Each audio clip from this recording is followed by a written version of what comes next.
पेश करता है वो अमल दुआ होती है। जो दुआ नहीं मांगते, उलमा ने इसको मुतकब्बिरीन में शुमार किया है। क्यों?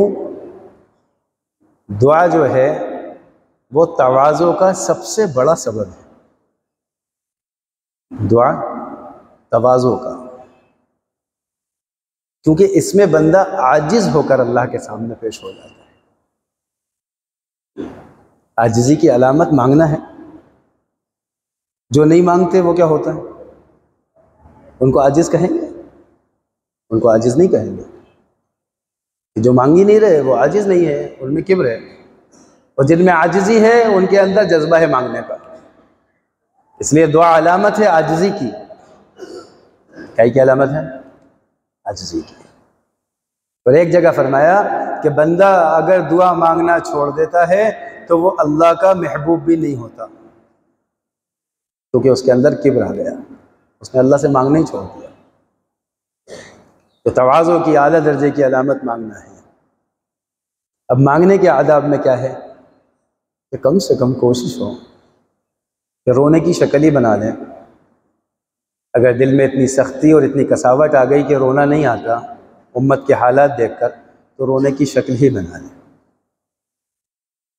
एक वाक़या लिखा हुआ है, मुख्तसर बात अर्ज़ करूँ क्योंकि वक्त इतना नहीं है।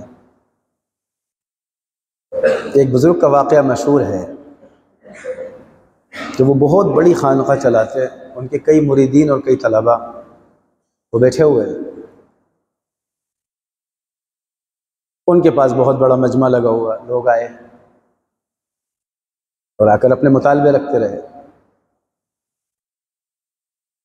इतने में एक बच्चा गुजरा और बच्चा बेच रहा था हलवा, और वह हलवा बेचते हुए आवाज़ लगाई कि हलवा ख़रीद लो। तो शेख ने अपने मुरीदों से पूछा हलवा खाओगे? कहाँ? सब तैयार। कब बुलाओ उस बच्चे को, हलवे वाले को। अंदर बुलाया उसे, सबको हलवा दे दो। बच्चा खुश कि मेरी अम्मा खुश हो जाएंगी, आज सारा हलवा मेरा एक ही मजलिस में बिक गया, मुझे चक्कर काटना नहीं पड़ा इतना बाजार का। उसने सारा हलवा रखा छोटी छोटी पुड़ियों में, सबको दे दिया। अब वो इंतजार में है कि पैसा कब मिलेगा। तो बगल में बैठे हुए जो थे साथी, उन्होंने कहा बैठ जाओ तुम। अब वो बैठ गए। वो मुंतज़िर, छोटा सा बच्चा, के पैसा मिले तो अम्मा के पास जाऊं, अम्मा खुश हो जाए, घर में कुछ खाने को पके। बहुत देर हो गई, बहुत देर हो गई। बच्चे तो चुलबुले होते ना, बेचैन होते हैं, उनमें उजलत होती है। करीब के शेख से पूछा आप कैसे बैठे हुए? कहा मैं शेख का मुरीद हूँ और अक्सर इनको कर्जा देता रहता हूँ। कई दिन से कर्जे की रकम मिली नहीं तो लेने आया था, आज इसलिए बैठा हूँ।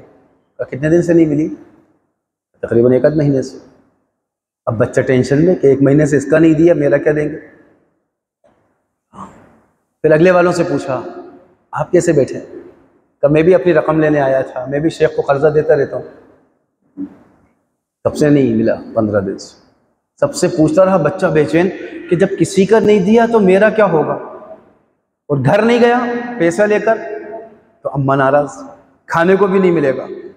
अब जब दिल तड़पता है और गम हो जाता है बहुत ज्यादा, तो बेसाख्ता आंखों से आंसू जारी हो जाते हैं। बच्चा तड़पने लगा, बेचैन हो लगा, खौफ आ गया, दिल में डर पैदा हुआ और डरते डरते कुड़न के साथ एकदम रोने लगा। उसका रोना था कि वो इतनी तड़प से रो रहा था कि उसके करीब का भी रोने लगा, उसके पास का रोने लगा, सब रोने लगे। उनके रोने को देखते देखते बात शेख तक पहुंची, शेख भी बेसाख्ता रोने लगे। जब सब रोने लगे और हाथ उठा दिए अल्लाह के सामने, तो अल्लाह ने उसी वक्त बादशाह वक्त के दिल में बात डाली कि शेख लोगों की खिदमत करते रहते हैं, कर्जा अपने लिए नहीं लेते, लोगों की खिदमत के लिए लेते हैं।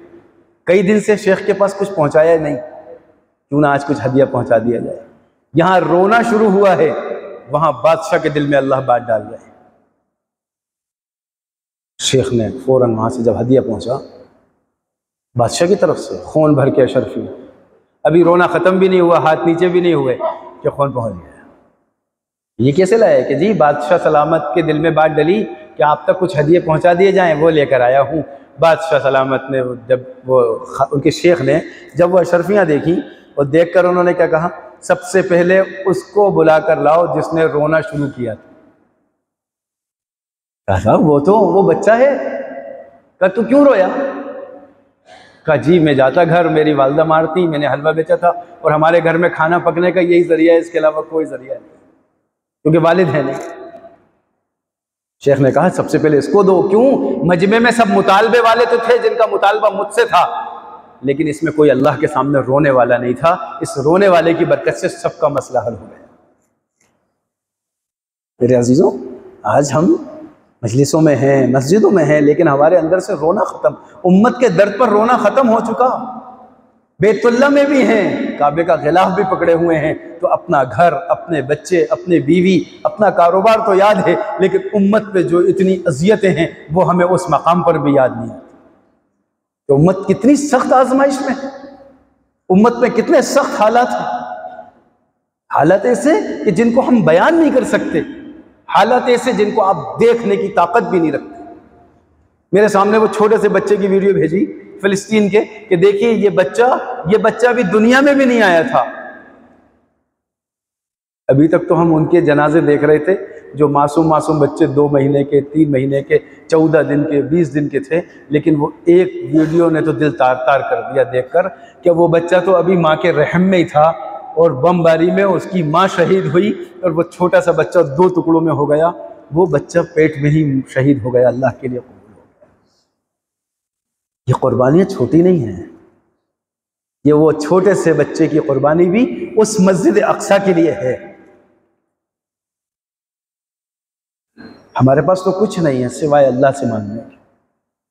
हम उनके हक़ में रोकर सिर्फ दुआ कर सकते हैं, इसके अलावा तो हमारे पास कोई इख्तियार नहीं बचा। अल्लाह हमारे कसूर को माफ़ फरमा दे, बस अल्लाह हमें सही मांगने वाला बना दे। पता नहीं कौन सी दुआ ऐसी हो जो अल्लाह वहाँ पर डाल दे लोगों के दिल में और अल्लाह वहाँ के सारे मसले हल फरमा दे। इसलिए ये आयत करीमा बड़े अज़मत वाला ज़िक्र है। इस ज़िक्र के बाद अल्लाह की तरफ मुतवज्जो होकर दुआ मांगना चाहिए, क्योंकि ये निजात की दुआ है। हज़रत यूनुस अलैहिस्सलाम ने ये ज़िक्र किया है, इसलिए हम सब अल्लाह की तरफ मुतवज्जो हों, अल्लाह से मांगें, अल्लाह हम सब की दुआ को कबूल फरमा दे। दुआ करें।